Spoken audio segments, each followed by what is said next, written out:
Hello friends, எல்லாருக்கும் வணக்கம். உங்கள் எல்லாரையும் மறுபடியும் சந்திக்கிறதுல ரொம்ப சந்தோஷம். இன்றைக்கி நம்மளோட பார்ட் 2 பிளேட்ஸ் கிச்சன் சேனலில் என்ன பார்க்க போகிறோம் அப்படின்னு பார்த்தீங்கன்னா, இன்றைக்கி ரொம்ப சிம்பிளான மெத்தடில் இளநீர் பாயாசம் எப்படி பண்ணுறது அப்படின்னு தான் நம்ம பார்க்க போகிறோம். இப்போ இளநீர் பாயாசம் பண்ணுறதுக்கு முதல்ல நம்ம பால் காய்ச்சிக்கலாம். இதில் ஒரு 1/2 லிட்டர் அளவுக்கு பால் எடுத்திருக்கேன். இந்த பால் எப்படி காய்ச்சணும் அப்படின்னு பார்த்தீங்கன்னா, பால் நல்லா பொங்கி வந்ததுக்கப்புறமா அடுப்பை சிம்மில் வச்சு ஒரு 10-15 நிமிஷத்துக்கு நல்லா கொதிக்க விட்டுக்கோங்க. பாலை நல்லா சுண்ட காய்ச்சணும். நல்லா பால் பாதி அளவாக வற்றி வரணும். அது வரைக்கும் நீங்கள் நல்லா காய்ச்சிக்கோங்க. இப்போ பாருங்கள், பாலை காய்ச்சாச்சு, நல்லா வத்திருச்சு பால். இப்போ இதோட நம்மளோட இனிப்புக்கு ஏற்ற மாதிரி நம்ம சர்க்கரை சேர்த்துக்கலாம். சர்க்கரை நான் ஒரு 4 டீஸ்பூன் சேர்த்துருக்கேன். உங்களுக்கு இனிப்பு எவ்வளோ வேணுமோ அதுக்கேற்ற மாதிரி கூட குறைய நீங்கள் போட்டுக்கோங்க. இப்போ சர்க்கரை வேண்டாம் அப்படின்னு நினைக்கிறவங்க வெள்ளை பாகு எடுத்துகிட்டு அதை கூட நீங்கள் சேர்த்துக்கலாம். சர்க்கரை சேர்த்துட்டு அந்த சர்க்கரை கொஞ்சம் நல்லா கரையிற வரை கலந்து விட்டுக்கோங்க.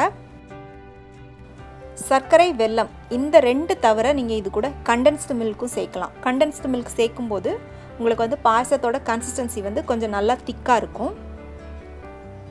இப்போ சர்க்கரை எல்லாம் நல்லா கரைஞ்சிருச்சு. இப்போ அடுப்பை ஆஃப் பண்ணிவிட்டு இதை நல்லா ஆற விடணும். நல்லா ஆறினதுக்கு அப்புறமா தான் இதோட மற்ற பொருட்கள்லாம் நம்ம சேர்க்கணும். சூடாக இருக்கும்போது சேர்க்கக்கூடாது. இப்போ இது ஆறட்டும். இப்போ பால் ஆறுறதுக்குள்ளே இதுக்கு தேவையான மற்ற பொருட்களை நம்ம ரெடி பண்ணி எடுத்து வச்சுக்கலாம். இதில் 2 இளநியோட வழுக்கு மட்டும் நான் எடுத்து வச்சுருக்கேன். ரொம்ப முத்தலாக இல்லாமல் கொஞ்சம் நல்லா வழுக்காக இருக்கிற மாதிரி பார்த்து வாங்கிக்கோங்க. இப்போ இதிலேருந்து நம்ம பாதியை மட்டும் எடுத்து ஒரு மிக்ஸி ஜாருக்கு மாற்றிக்கலாம். இப்போ பாதி போட்டிருக்கேன், மீதி அப்படியே இருக்கட்டும்.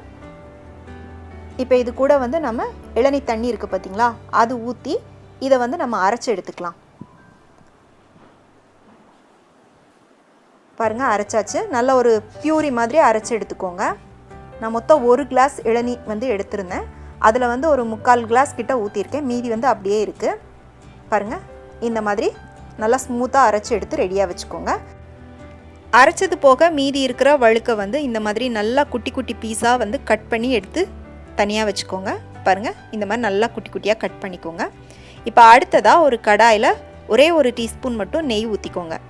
நெய் நல்லா உருகுனதுக்கப்புறமா அதில் கொஞ்சமாக முந்திரி பருப்பு போட்டு வறுத்துக்கோங்க. இந்த முந்திரியோட நீங்கள் திராட்சை சேர்த்து வறுத்தும் போடலாம்.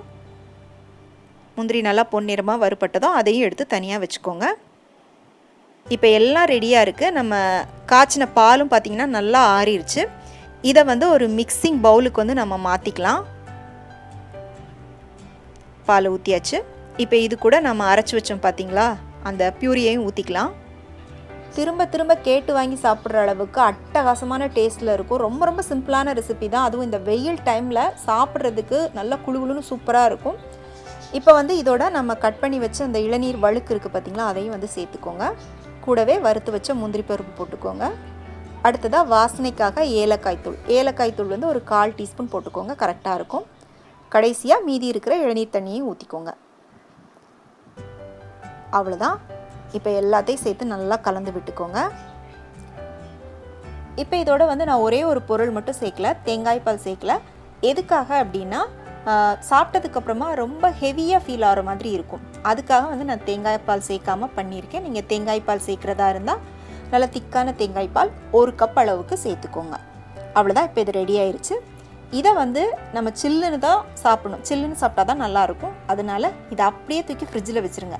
ஃப்ரிட்ஜில் வச்சுட்டு ஒரு 1 மணி நேரம் கழித்து எடுத்து நல்லா சில்லுன்னு சர்வ் பண்ணுங்கள். அருமையான டேஸ்ட்டில் இருக்கும்.